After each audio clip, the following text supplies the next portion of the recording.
Student આજે આપણે જોવાનું છે એક્ટિવ અને પેસિવ વોઇસ કર્તરી વાક્ય અને કર્મની વાક્ય કર્તરી વાક્ય એટલે જે કર્તાથી શરૂઆત થતો હોય એટલે કે સબ્જેક્ટ થી શરૂઆત થતો હોય છે એસ એટલે શું આવે બચ્ચાઓ સબ્જેક્ટ એને શું કહેશું આપણે કર્તા અને ઓ એટલે શું આવશે બચ્ચાઓ ઓબ્જેક્ટ અને એને આપણે શું કહેશું કર્મ બરાબર છે તો બંનેનો સાદો સૂત્ર જોઈ લઈએ એકદમ સિમ્પલ સ્ટ્રક્ચર જોઈ લઈએ જો એક્ટિવ વોઇસ ની અંદર સબ્જેક્ટ પહેલા આવશે કાળ પ્રમાણે શું આવશે પછી દોસ્તો સહાયકારક ક્રિયાપદ પછી વર્બ નો કોઈ પણ ફોર્મ આવી શકે V1 V2 અને V3 પણ જ્યારે પેસિવ વોઇસ માં આપણે વાત કરશું તો કર્મને કાલ આવશું આપણે આગળ કાળ પ્રમાણે સહાયકારક ક્રિયાપદ આવશે પણ એમાં શું કોમન છે V3 કમ્પલસરી છે એટલે ભૂત કૃદંત અથવા પાસ્ટ પાર્ટિસિપલ PP પણ લખેલું હોય તો પણ ચાલે બરાબર પછી શું આવશે ક્રિયાપદ પછી બાય કમ્પલસરી અને બાય પછી તમને શું આવવું જોઈએ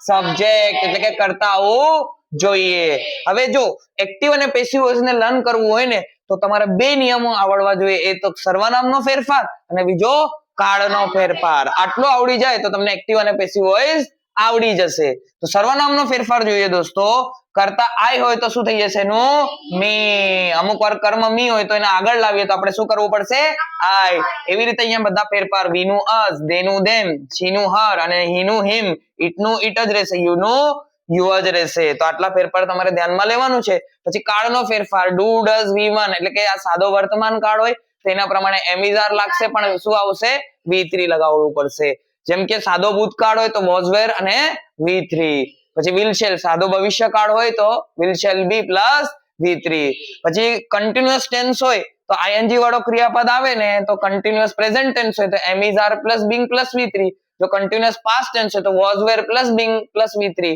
have as પ્લસ V3 હોય એટલે કે કન્ટિન્યુ પરફેક્ટ પ્રેઝન્ટ ટેન્સ હોય તો એનો બિન લગાડીને V3 કરવાનું છે અને પરફેક્ટ પાસ્ટ ટેન્સ હોય તો એમાં બી બિન લગાડીને V3 કરવાનું બસ આટલું ચેન્જીસ તમે યાદ રાખશો અને આટલા ચેન્જીસ યાદ રાખશો તો તમને લોકોને એક્ટિવ પેસિવ વોઇસ કરતા આવડી જશે સર આ બધી વસ્તુ બરાબર છે અમે કર્મને કેવી રીતે ઓળખશું તો તમને મેં બે ટ્રીક આપા જો કર્મને ઓળખવું હોય તો ક્રિયાપદ પછી તરત શું આવશે કર્મ અથવા તમે એમ પણ કહી શકો છો કર્તાને શું વડે પ્રશ્ન કરો જેમ કે એક એક્ઝામ્પલ આપું રાશિ સફરજન ખાય છે તો આપણે શું પૂછવાનું રાશિ શું ખાય છે સફરજન તો સફરજન આપણું શું થઈ ગયું બચ્ચાઓ કર્મ થઈ ગયું શું થઈ ગયું કર્મ થઈ ગયું તો આપણે એવી રીતે કર્મની ઓળખ કરશું બરાબર અમુક વાર સજીવ કર્મ આવશે તો એની ઓળખ તો તમને કરાવી જ દઈશ પણ પહેલા આપણે એકદમ સિમ્પલ એક્ઝામ્પલ લઈએ જેમ કે અહીંયા Arpan got the first prize yesterday હવે અર્પણ છે બરાબર આ એક્ટિવ વોઇસ છે કેમ ખબર પડે છે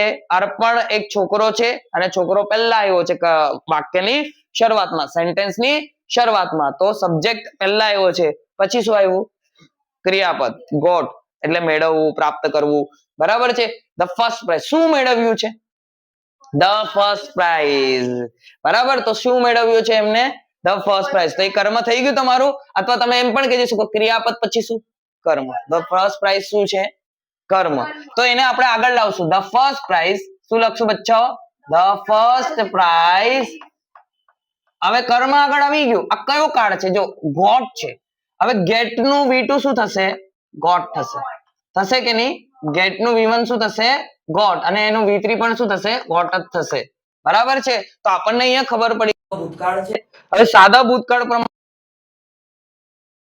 તો V2 હોય તો શું કરવાનું was were plus V3 the first prize એક જ પ્રાઇઝ છે તો એના માટે શું લાગશે was લાગશે શું લાગશે બચ્ચાઓ was લાગશે અને was પછી આપણે V3 કરવાનું છે અને V3 બી શું છે ગોટ જ છે બરાબર પછી શું લગાડવાનું તમને કીધું છે સ્ટ્રક્ચરમાં ક્રિયાપદ પછી બાય કર્મણી વાક્યમાં શું લગાડવાનું બાય લગાડવું પડશે બાય લગાડ્યા પછી તમને ખબર છે કર્તા આવશે લખેલું છે ને શું લખેલું છે કર્તા લખેલું છે તો કર્તા આપણે શું આવશે અર્પણ કર્તા શું આવશે અર્પણ બરાબર પછી એક્સ્ટ્રા વર્ડ શું છે યસ્ટરડે તો યસ્ટરડે નું યસ્ટરડે જ રહેવા દેવાનું અહીંયા આપણે ચેન્જીસ નહીં કરવાનું આ ઇનડાયરેક્ટ સ્પીચ નથી તો પ્રીવિયસ ડે એવું કરવાનું નથી તો યસ્ટરડે નું યસ્ટરડે જ રહેશે અહીંયા આપણે લખશું હવે બીજું એક્ઝામ્પલ રાશિ ઇઝ ટીઝિંગ તમન્ના ચાલો આમાં કર્તા કોણ છે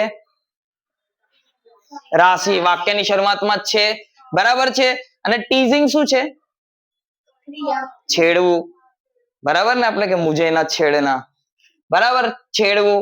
તો એના પછી કોણ આવેલું છે? તમન્ના. ક્રિયાપદ પછી તમન્ના આવેલી છે, એટલે અહીંયા તમન્ના શું થયું?